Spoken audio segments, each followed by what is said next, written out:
ये 20 मार्च का current affair है और इसका पहला टॉपिक जो है भारतीय थल सेना ने भविष्य में युद्ध के लिए विशेष प्रौद्योगिकी इकाई STEAG की स्थापना की है। STEAG से तात्पर्य है signal technology evolution and adaptation group है। यह artificial intelligence, electronic warfare system, 6G network जैसी भविष्य की संचार प्रौद्योगिकियों में अनुसंधान और मूल्यांकन करने वाली अपनी तरह की पहली इकाई है। ये देखते हैं STEAG के बारे में। यह भारतीय सेना की ऑन पाथ टू ट्रांसफॉर्मेशन पहल का हिस्सा है। साथ ही 2024 में भारतीय सेना के लिए तकनीक अंगीकरण का वर्ष बनाने के अनुरूप भी है। उद्देश्य है भारतीय सेना के संचार संबंधी अवसंरचना को बेहतर करने तथा वायर्ड और वायरलेस सिस्टम में प्रौद्योगिकियों को अपनाने के लिए सबसे उपयुक्त प्रौद्योगिकियों की पहचान करना व उनका उपयोग करना है। अब देखते हैं इसका महत्व क्या है। यह इकाई रक्षा क्षेत्र में उपलब्ध समसामयिकी प्रौद्योगिकियों के रखरखाव और उन्नयन द्वारा यूजर इंटरफेस संबंधी सहयोग प्रदान करेगी। यह सशस्त्र बलों, उद्योग और शिक्षा जगत के बीच समन्वय में कमी को दूर करने में मदद करेगी। यह देश में उच्च स्तरीय अत्याधुनिक संचार प्रौद्योगिकियों के क्षेत्र में आत्मनिर्भर बनाने में भी मदद करेगी। साथ ही इस क्षेत्र में चुनिंदा देशों के एकाधिकार को दूर करने में सहायक सिद्ध होगी। अब इसकी आवश्यकता जो है वो देखते हैं। युद्ध की बदलती प्रकृति है, जैसे कि युद्ध में अभी जो युद्ध होता है उसमें बहुत सारी चीज़ों में बदलाव हो गया है। पहले जो परंपरागत युद्ध होते हैं अब वैसा नहीं हो रहा है। तो क्या क्या बदलाव होते जा रहे हैं उसको देखते हैं। सटीकता और स्वचालन के लिए देख रहे हैं कि आजकल जो युद्ध हो रहे हैं लक्षित हमले के लिए ड्रोन, लेजर हथियार आदि का उपयोग किया जाने लगा है। बेहतर इंटेलिजेंस एकत्र करना, युद्ध क्षेत्र की वास्तविक परिस्थितियों में जागरूकता और संभावित खतरों की पहचान के लिए सेंसर, उपग्रह व AI संचालित डेटा टूल के नेटवर्क का उपयोग किया जाने लगा है। ग्रे जोन रणनीति, यह प्रत्यक्ष संघर्ष और शांति के बीच एक अस्पष्ट स्थिति होती है। इसका दायरा नेटवर्क केंद्रित युद्ध रणनीति जैसी तकनीकी प्रगति के कारण बढ़ गया है। अब देखते हैं जो है भविष्य की दृष्टि से भारतीय सेना द्वारा सुधार के लिए शुरू किए गए पहले कौन कौन से हैं। डिफेंस साइबर एजेंसी यानी कि DCA, यह साइबर अटैक के मुद्दों से निपटने वाला त्रिसेवा संगठन है। कैसा है? त्रिसेवा संगठन है।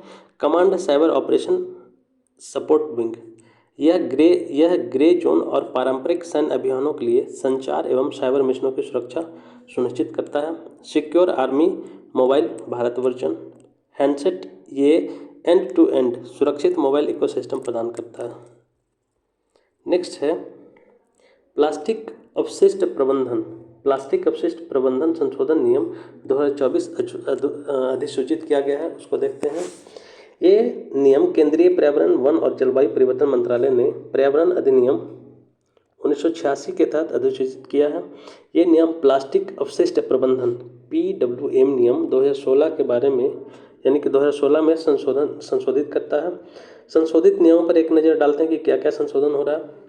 जिला स्तर पर पंचायतों की जिम्मेदारी, जिला स्तर पर उत्पन्न प्लास्टिक अपशिष्ट तथा उपलब्ध प्लास्टिक अपशिष्ट प्रबंधन अवसंरचना का आकलन करने के लिए नया नियम जोड़ा गया है। गौरतलब है कि प्लास्टिक अपशिष्ट प्रबंधन नियम 2016 में ग्राम पंचायत स्तर पर अपशिष्ट पृथक्करण, संग्रहण, भंडारण आदि की जिम्मेदारी के लिए प्रावधान किए गए हैं। प्लास्टिक के निर्माताओं, आयातकों और ब्रांड मालिकों की जिम्मेदारी, इस नियम के तहत जो है जो संशोधन हो रहा है उसके तहत प्लास्टिक के निर्माताओं, आयातकों और ब्रांड मालिकों को भी कुछ जिम्मेदारी दी गई है। प्लास्टिक पैकेजिंग उत्पाद को बाजार में लाने वाला व्यक्ति, ब्रांड उस प्लास्टिक पैकेजिंग अपशिष्ट के संग्रह के लिए जिम्मेदार होगा। बहुत इंपॉर्टेंट है। वितरित उत्पादक उत्तरदायित्व को उपयुक्त जिम्मेदारी में शामिल माना गया है। EPR से आशा है कि किसी उत्पाद की उपयोग अवधि की समाप्ति तक उसके पर्यावरण की दृष्टि से बेहतर प्रबंधन हेतु निर्माता की जिम्मेदारी होगी। अब इसमें जो है कुछ रिपोर्ट पेश करना होगा। प्लास्टिक के प्रत्येक निर्माता और प्लास्टिक निर्माण के लिए कच्चे माल के प्रत्येक आयातक हेतु त्रैमासिक एवं वार्षिक रिपोर्ट ऑनलाइन जमा करना अनिवार्य किया गया है। यह रिपोर्ट राज्य प्रदूषण नियंत्रण बोर्ड या प्रदूषण नियंत्रण समिति को सौंपनी है।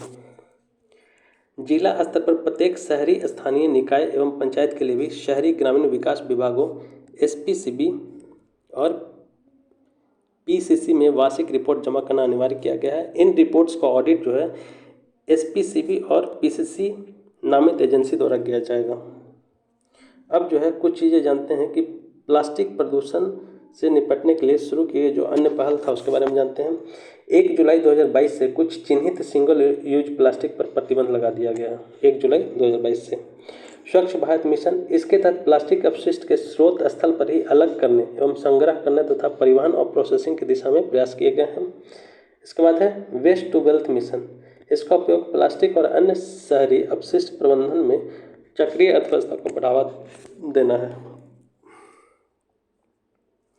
अब है नेक्स्ट टॉपिक जो है वह है नवीन और नवीकरणीय ऊर्जा मंत्रालय ने नेशनल ग्रीन हाइड्रोजन मिशन के तहत ग्रीन हाइड्रोजन हब्स उपघटक के लिए योजना दिशा निर्देश जारी किए हैं। अब देखते हैं ग्रीन हाइड्रोजन क्या है। ग्रीन हाइड्रोजन को किसी नवीकरणीय स्रोत द्वारा उत्पादित विद्युत धारा का उपयोग करके जल के विद्युत अपघटन के माध्यम से उत्पादित किया जाता है। विद्युत अपघटन के माध्यम से जल में से ऑक्सीजन व हाइड्रोजन को अलग कर लिया जाता है। इसके बाद इस अलग किए गए हाइड्रोजन को संग्रहित कर लिया जाता है। नेशनल ग्रीन हाइड्रोजन मिशन के बारे में जानते हैं। योजना की अवधि क्या है इसकी? इस योजना का कार्यान्वयन वित्त वर्ष 2023-24 से लेकर वित्त वर्ष 2029-30 तक किया जाएगा। ये जो नेशनल ग्रीन हाइड्रोजन मिशन है उसका जो कार्यावधि है वो है 2023-24 से लेकर के 2029-30 तक। अब योजना का उद्देश्य क्या है? इसका उद्देश्य भारत को ग्रीन हाइड्रोजन और उसके सह उत्पादों के उत्पादन, उपयोग एवं निर्यात के लिए वैश्विक केंद्र बनाना है। नेक्स्ट है मिशन के उपघटक क्या है? Strategic intervention for green hydrogen transition programme, strategic intervention for green hydrogen transition programme. इसके बाद है ग्रीन हाइड्रोजन हब्स, अनुसंधान एवं विकास कार्यक्रम, कौशल विकास और अन्य। अब जो है नेशनल ग्रीन हाइड्रोजन मिशन के अलग अलग घटकों के बारे में जानते हैं।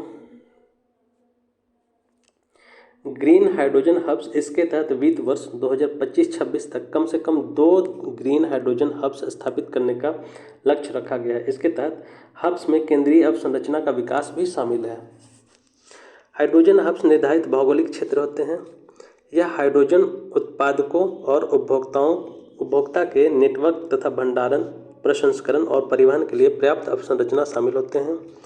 स्किलिंग, अपस्किलिंग, रीस्किलिंग, इसमें अल्पकालिक प्रशिक्षण, पहले से प्राप्त लर्निंग को मान्यता देना और उत्कृष्टता केंद्र की स्थापना करना शामिल है।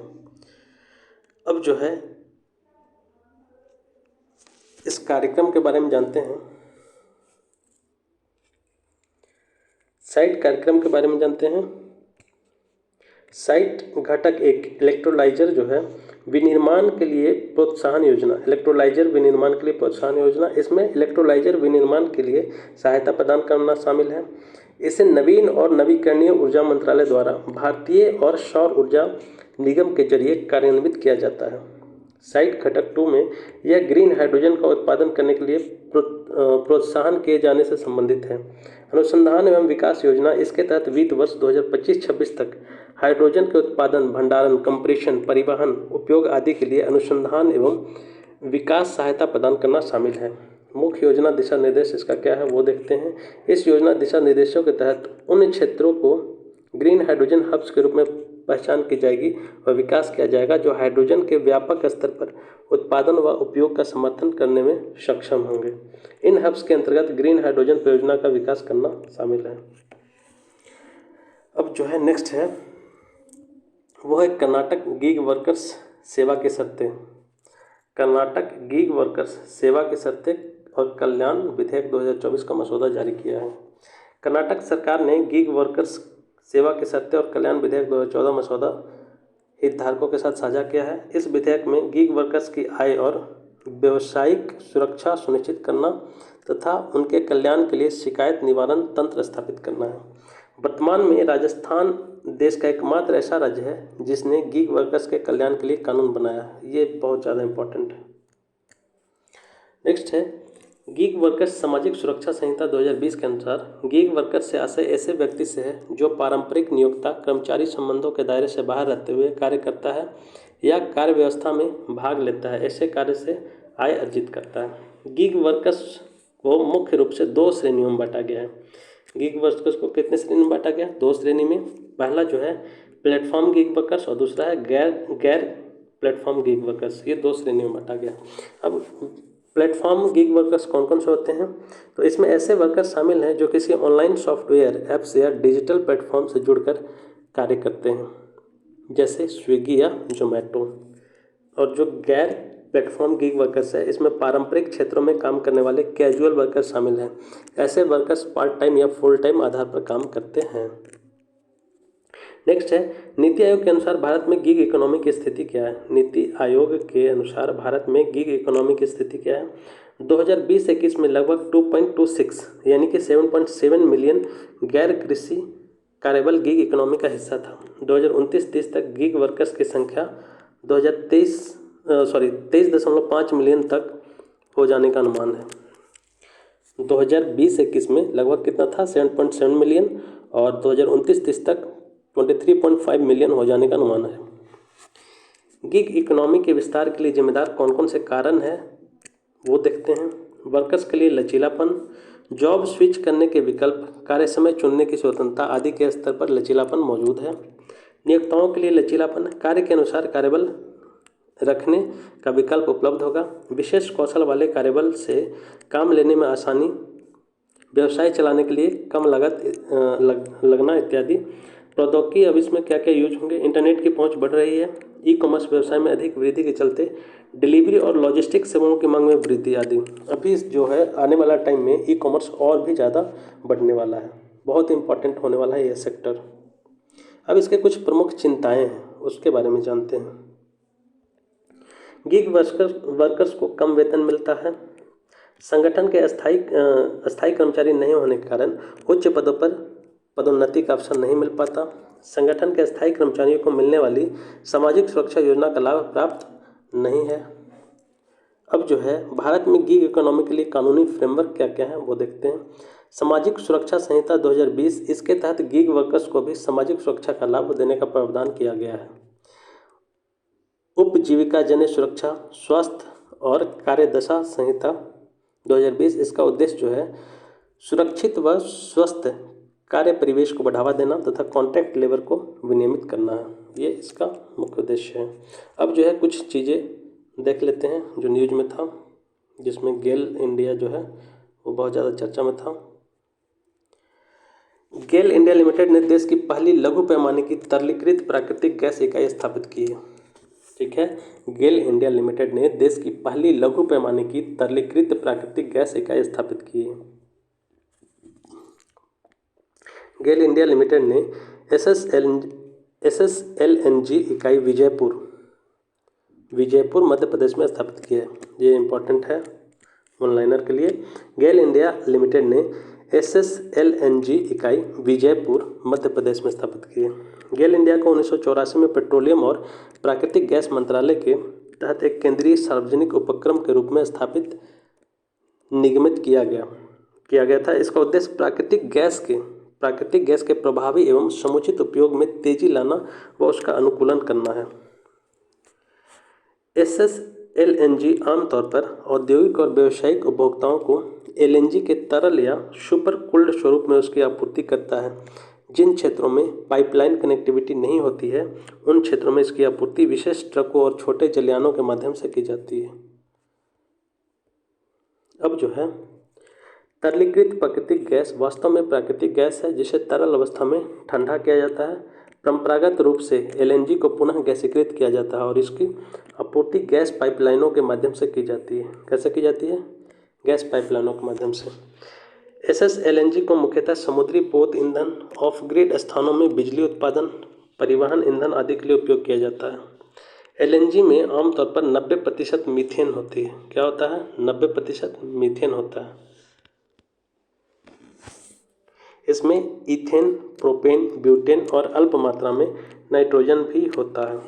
एलएनजी में जो है 90% मीथेन होता है और कुछ अन्य गैसें होते हैं जिसमें इथेन, प्रोपेन, ब्यूटेन और नाइट्रोजन होते हैं।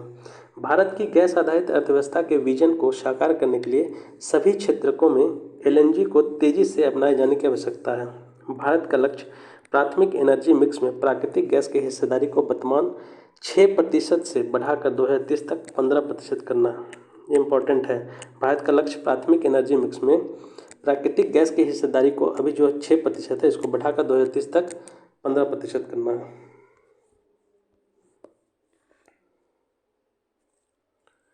प्राकृतिक गैस को बढ़ावा देने का महत्व। अब इसके महत्व के बारे में चर्चा करते हैं। इससे अन्य पारंपरिक हाइड्रोकार्बन्स की तुलना में कम कार्बन उत्सर्जन और कम प्रदूषण होता है। यह स्वच्छ ऊर्जा का एक किफ़ायती विकल्प है। यह स्वच्छ ऊर्जा का जो है एक किफ़ायती विकल्प है। इसे परिवहन, खाना पकाने, औद्योगिक उपयोग आदि के लिए प्रमुख ट्रांजिशन फ्यूल के रूप में उपयोग में लाया जा सकता है। गैस आधारित अर्थव्यवस्था को बढ़ावा देने के लिए शुरू की गई अन्य पहले जो हैं वो देखते हैं। राष्ट्रीय प्राकृतिक गैस ग्रिड स्थापित की गई है। सिटी गैस डिस्ट्रीब्यूशन नेटवर्क 2022 के लिए संशोधित दिशा निर्देश जारी किए गए हैं। नए घरेलू प्राकृतिक गैस मूल्य निर्धारण दिशा निर्देश 2024 जारी किया गया है। एलएनजी नीति 2021 के बारे में देखते हैं। एलएनजी 2021 नीति का मसौदा भी तैयार किया गया है। राष्ट्रीय कोयला गैसीकरण मिशन शुरू किया गया है। अब कुछ अन्य न्यूज जो था चर्चा में था उसको देखते हैं। जो सबसे पहला था वो था एस्बेस्टस के बारे में देखते हैं। संयुक्त राज्य अमेरिका की पर्यावरण संरक्षण एजेंसी ने कैंसरकारी घातक एस्बेस्टस के सभी रूपों पर प्रतिबंध लगा दिया है। यानी कि एस्बेस्टस को जो है संयुक्त राज्य अमेरिका ने बैन कर दिया पूरी तरह से। एस्बेस्टस प्राकृतिक रूप से पाए जाने वाले रेशेदार खनिजों का एक समूह है। इसमें असाधारणता, तन्य शक्ति, कमजोर ताप संचालन और केमिकल्स के प्रति प्रतिरोध होता है। एस्बेस्टस का जो मुख्य रूप है वो है क्रायोसोटाइल। क्या है? क्रायोसोटाइल, जिसको वाइट एस्बेस्टस कहते हैं। और दूसरा जो है वो है क्रोकिडोलाइट, इसको ब्लू एस्बेस्टस कहते हैं। एस्बेस्टस का निम्नलिखित में उपयोग किया जाता है, जैसे कि निर्माण सामग्री में, इंसुलेशन में और ऑटोमोबाइल पार्ट्स में। इन क्षेत्रों में जो है एस्बेस्टस का उपयोग किया जाता है। इसका स्वास्थ्य पर जो है सभी प्रकार के एस्बेस्टस कैंसरकारी होते हैं। जो 2 प्रकार के एस्बेस्टस हैं इसमें जो बताया गया है, लेकिन उसके अलावा जो भी एस्बेस्टस पाए जाते हैं और सभी प्रकार के एस्बेस्टस जो है कैंसरकारी होते हैं। इसके कारण फेफड़ों का कैंसर, मेसोथेलियोमा और स्वर यंत्र और अंडाशय का कैंसर तथा एस्बेस्टोसिस, फेफड़ों का फाइब्रोसिस हो सकता है। ठीक है, अंडाशय का कैंसर, एस्बेस्टोसिस और फेफड़ों का फाइब्रोसिस हो सकता है। तो ये कैंसर कारक एक प्रकार से पदार्थ है। भारत में किसी भी प्रकार के एस्बेस्टस के उपयोग पर प्रतिबंध नहीं लगाया गया। अभी यूएसए में पूरी तरह से बैन कर दिया है, लेकिन भारत में ऐसा कुछ नहीं किया गया। अब जो है एक और चर्चा में था जिसको सीवीड, समुद्री सीवर जो है सीवीड जिसको बोलते हैं, वो चर्चा में था। इंडोनेशिया पूर्वी लोम्बोक में बड़े पैमाने पर सीवीड की खेती करने से जुड़ी परियोजनाओं पर काम कर रहा है। भारत इस कार्य में इंडोनेशिया का समर्थन और सहयोग कर रहा है। ये इम्पोर्टेंट टॉपिक है। इंडोनेशिया पूर्वी लोम्बोक में बड़े पैमाने पर सीवीड की खेती करने से जुड़ी परियोजनाओं पर काम कर रहा है। भारत इस कार्य में इंडोनेशिया का समर्थन और सहयोग कर रहा है। सीवीड, अब सीवीड के बारे में जानते हैं। क्या है ये? यह समुद्री पादपों और शैवाल की प्रजातियों का एक सामान्य नाम है। ये प्रजातियां समुद्र के साथ साथ नदियों, झीलों और अन्य जल निकायों में भी उगती है। इनमें से अधिकांश प्रजातियां मध्यम आकार की होती हैं। इनका रंग लाल, हरा, भूरा और काला होता है। सीवीड के गुण के बारे में जानते हैं कि सीवीड के क्या क्या गुण होते हैं। इसमें फाइबर और पानी की अधिक मात्रा के कारण कम कैलोरी होती है। इसमें खनिज भरपूर मात्रा में होते हैं और इसमें प्रोटीन कम मात्रा में होती है। सबसे ज़्यादा इसमें क्या होते हैं? खनिज। इसके संभावित लाभ क्या क्या हो सकते हैं? वजन कम करने में सहायक हो सकता है। आंत के लाभकारी बैक्टीरिया के लिए प्रीबायोटिक खाद्य का स्रोत है। एंटीऑक्सीडेंट आदि इसमें पाए जाते हैं। तो इससे लाभ हो सकता है। अब जो है वह है नकारात्मक ब्याज दरें के बारे में जानते हैं। नकारात्मक ब्याज दरें। बैंक ऑफ जापान ने नकारात्मक ब्याज दरों को समाप्त कर दिया है। बैंक ऑफ जापान ने नकारात्मक ब्याज दरों को समाप्त कर दिया है। पहले जो था जापान में नकारात्मक ब्याज दर था, वो 2016 में लागू किया गया था। नकारात्मक ब्याज दर के बारे में, यह एक गैर परंपरागत मौद्रिक नीतिगत उपाय है। क्या है? यह गैर परंपरागत मौद्रिक नीतिगत उपाय है। इसके तहत केंद्रीय बैंक लक्षित ब्याज दरों को 0% से कम रखता है। क्या करता है कि इसके तहत केंद्रीय बैंक जो है लक्षित ब्याज दरों को 0% से भी कम रखता है, ताकि लोग बैंक में पैसा ना जमा करें। इसके जरिए उपभोक्ताओं और व्यवसायों को अपने बैंक खातों में धन जमा करने के बजाय खर्च करने या निवेश करने के लिए प्रोत्साहित किया जाता है। इससे अर्थव्यवस्था में अपस्फीति के दबाव को कम करने और मंदी से निपटने में मदद मिलती है। अन्य गैर परंपरागत मौद्रिक नीतिगत उपाय है जिसमें है विस्तारित ऋण या टर्म फंडिंग ऑपरेशन, परिसंपत्ति खरीद कार्यक्रम इत्यादि जो है अन्य गैर परंपरागत मौद्रिक नीतिगत उपाय हैं। अब नेक्स्ट जो इसका देखते हैं वो है पीठभूमियाँ। पीठभूमि के बारे में जानते हैं। एक नए अध्ययन से पता चला है कि पीठभूमियों के लिए जल निकासी कैनाल, नहरें कार्बन उत्सर्जन के मुख्य स्रोत हैं। पीठभूमियों के लिए जल निकासी कैनाल कार्बन उत्सर्जन के मुख्य स्रोत हैं। पीठभूमि के बारे में जानते हैं। पीठभूमि स्थलीय आर्द्रभूमि पारिस्थितिक तंत्र, इसमें जल भराव की स्थिति होती है जो क्षय प्रतिक्रिया को धीमा कर देता है। इसके कारण पादप सामग्री पूरी तरह से विघटित नहीं हो पाती। कुछ पीठभूमियाँ जमी हुई भूमि या पर्माफ्रॉस्ट के नीचे दब गई है और वे पर्माफ्रॉस्ट पीठभूमियों के रूप में मौजूद हैं। पीठभूमियाँ ध्रुवीय क्षेत्रों, अत्यधिक ऊंचाई वाले क्षेत्रों, तटीय क्षेत्रों, उष्णकटिबंधीय वर्षा वनों और बोरियल, जो पृथ्वी का उत्तरी क्षेत्र है, बोरियल वनों में पाई जाती है। ये विश्व में कार्बन के कुछ सबसे समृद्ध भंडार हैं। ये विश्व में कार्बन के कुछ सबसे समृद्ध भंडार हैं पीठभूमियाँ।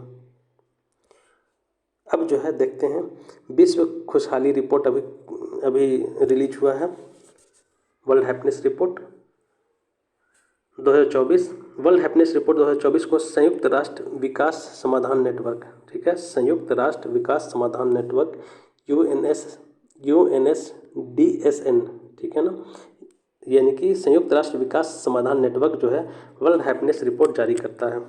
अब जो है वर्ल्ड हैप्पीनेस रिपोर्ट के बारे में जानते हैं। इसमें निम्नलिखित 6 प्रमुख मानकों के आधार पर खुशहाली के स्तर का आकलन किया जाता है। 6 प्रमुख मानक हैं, वो कौन कौन से देखते हैं। स्वस्थ जीवन प्रत्याशा, प्रति व्यक्ति सकल घरेलू उत्पाद, सामाजिक सहायता, कम भ्रष्टाचार, उदारता और स्वतंत्रता। ये 6 मानकों को आधार रख करके वर्ल्ड हैप्पीनेस रिपोर्ट जारी किया जाता है। इसमें प्रदर्शन का आकलन व्यक्तियों के अपने जीवन के अनुभव पर आधारित होता है। वर्ल्ड हैप्पीनेस रिपोर्ट के कुछ मुख्य बिंदु हैं, उसको जानते हैं। भारत को 143 देशों की सूची में 126वां स्थान इस पर प्राप्त हुआ है, ठीक है। वर्ल्ड हैप्पीनेस रिपोर्ट 2024 में भारत को 126वां स्थान प्राप्त हुआ है। शीर्ष 3 देश क्रमशः फिनलैंड, डेनमार्क और आइसलैंड है। पहले पे कौन है? फिनलैंड, डेनमार्क और आइसलैंड है। इस सूची में शीर्ष स्थान पाने वाले फिनलैंड, सबसे निचले स्थान पर रहने वाले देश अफगानिस्तान के बीच 6 अंकों का बड़ा अंतर है। यानी कि वर्ल्ड हैप्पीनेस रिपोर्ट में पहले स्थान पर है फिनलैंड और सबसे अंतिम यानी कि 143वें स्थान पर है अफगानिस्तान। इसमें 0 स्कोर है, जबकि 10 अधिकतम स्कोर होता है। अब जो है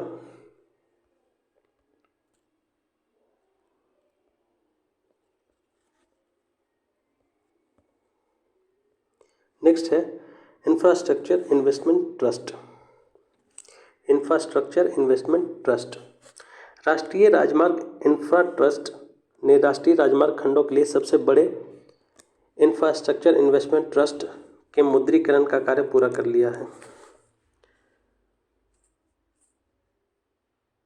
राष्ट्रीय राजमार्ग इंफ्रा ट्रस्ट जो है भारतीय राष्ट्रीय राजमार्ग प्राधिकरण के तहत स्थापित एक इंफ्रा इन्वेस्टमेंट ट्रस्ट है। अब इस ट्रस्ट के बारे में जानते हैं। यह म्यूचुअल फंड के समान एक सामूहिक निवेश योजना है। ये कैसा है? म्यूचुअल फंड के समान जो है सामूहिक निवेश योजना है। यह व्यक्तियों और संस्थागत निवेशकों को अवसंरचना परियोजनाओं में निवेश करने की अनुमति प्रदान करती है ताकि वे प्रतिफल के रूप में आय प्राप्त कर सकें। इसे सेबी इंफ्रास्ट्रक्चर इन्वेस्टमेंट ट्रस्ट विनियमन 2014 के तहत विनियमित किया जाता है। इसे सेबी के तहत जो है विनियमित किया जाता है। इसमें जो है 4 महत्वपूर्ण घटक है: ट्रस्टी, प्रायोजक, निवेश प्रबंधक और परियोजना प्रबंधक द्वारा गठित एक विशिष्ट संरचना होती है। इसमें जो सबसे इम्पोर्टेंट चीज़ है वो ये देखना है कि ये ट्रस्ट किसके अंतर्गत आता है और ट्रस्ट का संचालन यानी कि संचालन कौन करता है, विनियमन कौन करता है। तो वो सेबी विनियमित करता है और ये इसका जो निर्माण किया गया है वो इंफ्रास्ट्रक्चर इन्वेस्टमेंट ट्रस्ट और भारतीय राष्ट्रीय राजमार्ग प्राधिकरण के तहत यह स्थापित किया गया है। नेक्स्ट जो है वो है रेड मड। क्या? Red mud. आईआईटी मद्रास के शोधकर्ताओं ने फास्फोरिक एसिड का उपयोग करके बॉक्साइट अपशिष्ट यानी कि रेड मड के उपचार की एक विधि विकसित की है। इस विधि का इस्तेमाल बॉक्साइट अपशिष्ट से मूल्यवान सामग्री प्राप्त करने के लिए किया जाएगा। सिरेमिक जैसी ऐसी ही कुछ मूल्यवान सामग्रियों में डाई इलेक्ट्रिक और ऑप्टिकल गुण होते हैं। इसका उपयोग इलेक्ट्रॉनिक उपकरणों के निर्माण और ऊर्जा भंडारण में किया जा सकता है। रेड मड एल्युमिनियम उत्पादन के दौरान प्राप्त एक उपोत्पाद है। ठीक है ना? रेड मड एल्युमिनियम उत्पादन के दौरान प्राप्त एक उपोत्पाद है। इसमें आर्सेनिक, सीसा, कैडमियम, क्रोमियम, वैनेडियम और पारा जैसे विषाक्त भारी धातुएं मौजूद होती है। इसकी उच्च क्षारीयता इसे अत्यधिक संक्षारक तथा मृदा और जीवन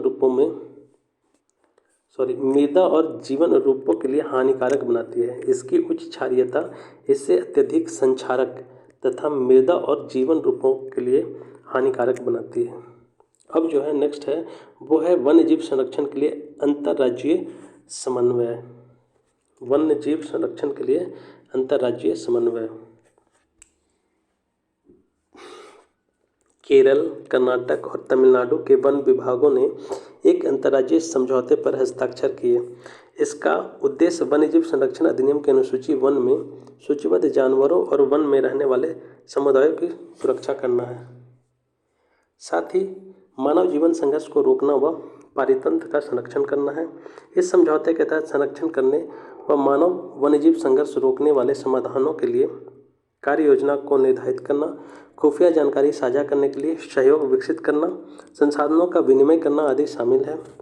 इसमें संरक्षित क्षेत्रों में समकालिक वन्यजीव गणना संपन्न करने का उपबंध किया गया है। वन्यजीव संरक्षण विशेषज्ञों का एक सलाहकार बोर्ड गठित किया जाएगा। यह बोर्ड मानव वन्यजीव संघर्ष रोकने वाली रणनीतियों को बढ़ावा देने के लिए अंतर्दृष्टि प्रदान करेगा।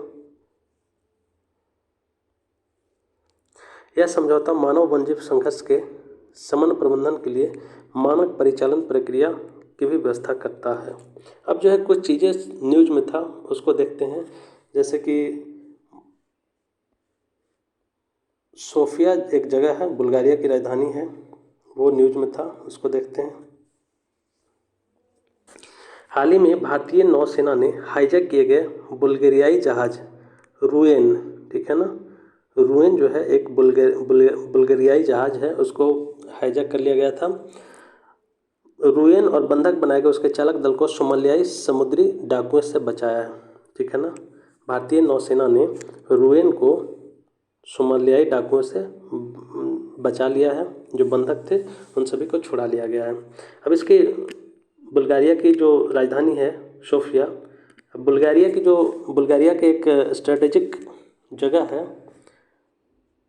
बुल्गारिया को देखते हैं मैप पे, ये रहा बुल्गारिया की राजधानी है सोफिया। इसके उत्तर में है रोमानिया। ठीक है, भौगोलिक दृष्टि से यह दक्षिण पूर्वी यूरोप के बाल्कन प्रायद्वीप में अवस्थित है। ये बुल्गारिया जो है दक्षिण पूर्वी यूरोप के बाल्कन प्रायद्वीप क्षेत्र के अंतर्गत आता है। यह यूरोपीय संघ का एक सदस्य है। ये ईयू का जो है एक यू का एक सदस्य है। सीमावर्ती देश इसके हैं, दक्षिण में तुर्की और ग्रीस आ जाते हैं, ये रहा ग्रीस क्षेत्र। पश्चिम में नॉर्थ मैसेडोनिया व सर्बिया तथा उत्तर में रोमानिया स्थित है। उत्तर में क्या है? रोमानिया स्थित है, ये रहा सर्बिया। सीमावर्ती जल निकाय जो है काला सागर, ब्लैक सी जो है, ये ब्लैक सी, देखिए ये रहा ब्लैक सी वाला एरिया, ब्लैक सी बुल्गारिया से टच कर रहा। इसके भौगोलिक विशेषताएं देखते हैं। प्रमुख नदियां जो हैं बुल्गारिया की वो है डेन्यूब, मरित्सा, स्टुमा, इस्कर, ये प्रमुख नदी है। पर्वत श्रृंखलाएं जो हैं बाल्कन पर्वत, रीला, पिरीन, रोडोप्स, ये सब बुल्गारिया के पर्वत हैं। और उच्चतम बिंदु जो है बुल्गारिया का वो है माउंट मुशाला। क्या है? माउंट मुशाला बुल्गारिया के उच्चतम बिंदु है। अब जो है बीपीएससी का कुछ पैटर्न चेंज हुआ है, तो अब जो करंट है वो नॉर्मल करंट से क्वेश्चन नहीं आ रहे हैं, तो इसीलिए ये डेली करंट अफेयर जो है वो खास करके बीपीएससी में बहुत ही हेल्पफुल होगा।